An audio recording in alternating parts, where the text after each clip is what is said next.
Oh, hi. I didn't see you come in. Would you like some tea? I have an extra cup right here. Hi, welcome to China Uncensored. I'm Chris Chappell. So, if you're a Chinese dissident and you get an invitation to drink tea with authorities, you can be pretty sure there's not going to be much tea involved.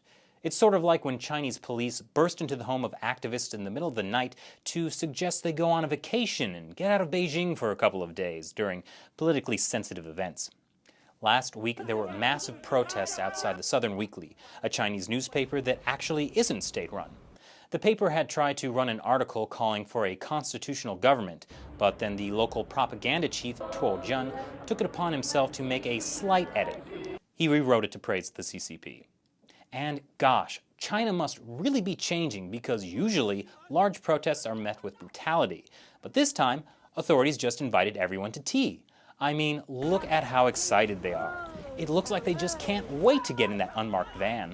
And here's a student being taken off for tea after his interview with Second German Broadcast Network. Look how nice. They're carrying him so he doesn't have to walk. It must have been quite the tea party because they even invited celebrities. Taiwanese singer Annie Yi also spoke out on behalf of Southern Weekly, and someone must have been listening because she later said on her Weibo, which is like a Chinese Twitter, that authorities also invited her to drink tea. That was before a bunch of her Weibo posts were mysteriously taken down. In fact, at least 20 people have been invited to drink tea with authorities in relation to the Southern Weekly incident alone, including famous Beijing entrepreneur Li Kai-fu and property developer Ren Zhiqiang.